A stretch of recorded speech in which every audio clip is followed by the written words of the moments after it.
Welcome to the Daily Horror Habit Podcast. I'm your host, Jay Krieger, bringing you daily reviews of currently streaming horror movies for your twisted pleasure. Be aware that these reviews may include mild spoilers. And as always, I hope you enjoy. I don't think it's an understatement to call Sang Ho Yeon's 2016 film Train to Busan one of the most emotionally charged zombie films ever made. Hell, it's one of the best zombie films ever made.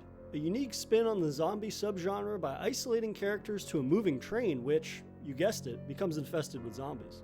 Well regarded not only for its creative premise but also for its emotional drive, came from compelling characters who broke the traditional zombie archetypes. So, you might imagine that the follow-up to Train to Busan would have some rather high expectations leading to its release. Some might even say unrealistically high expectations at that. Once again directed by Sang Ho Yeon, Train to Busan presents Peninsula, which is currently streaming on Hoopla, picks up 4 years after the events of the previous film. It's important to understand that Peninsula is not a sequel to Train to Busan. This is not a continuation of that story.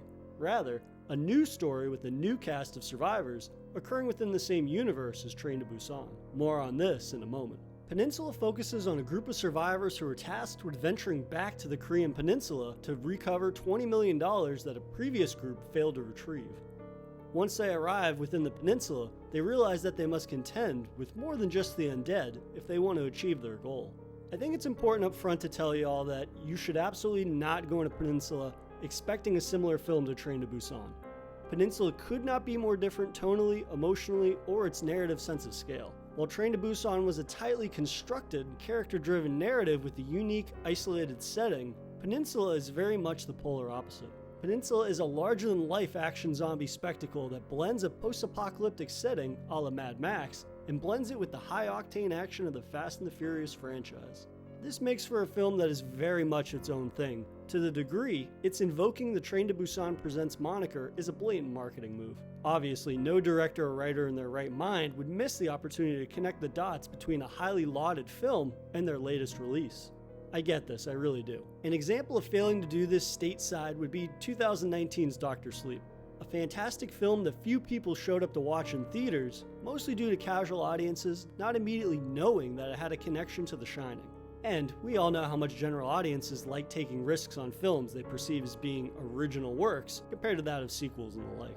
Had Dr. Sleep been titled The Shining 2 Dr. Sleep, I bet it would have done far better at the box office. And while that's speculation on my part, I would bet that had Peninsula dropped Train to Busan Presents from its title, the film would more than likely have performed far worse than it did. And while from a marketing perspective, I understand the decision, considering how different of a film Peninsula is, with almost zero connection to the previous film, it rubs me the wrong way. But let's start by diving into Peninsula's action, as this is the only real draw of the film.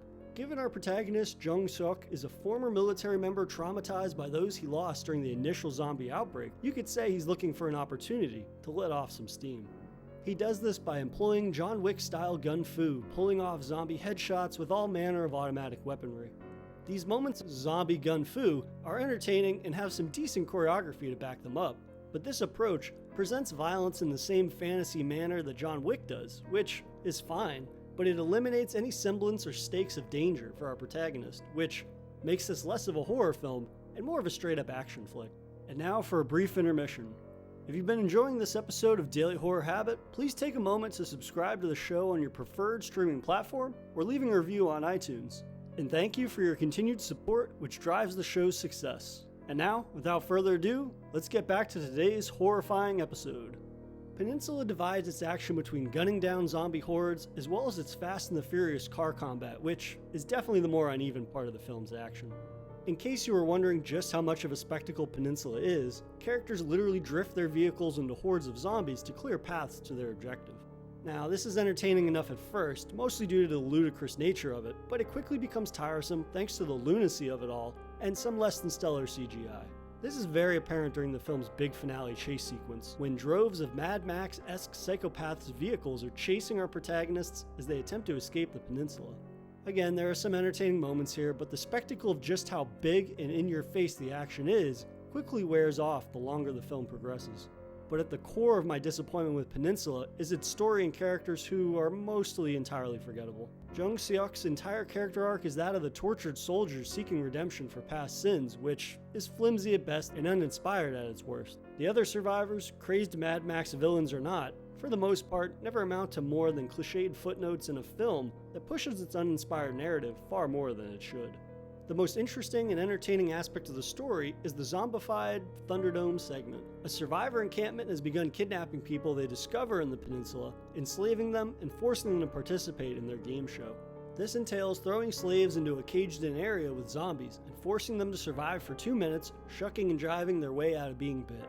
This very much feels like a zombified take on Thunderdome and serves as the most tense part of the film, but it's a short-lived segment against the majority of a film that feels as if it's going by the numbers. Much like its action, the narrative here feels like a smorgasbord of ideas we've all seen executed on countless times before in much better films. Now, I can't really call Train to Busan Presents Peninsula an underwhelming follow-up film because it really isn't a follow-up. A loosely shared universe doesn't justify its Busan moniker, and I think most who are unaware of this will be far more disappointed if they go into the film expecting anything remotely similar to its predecessor.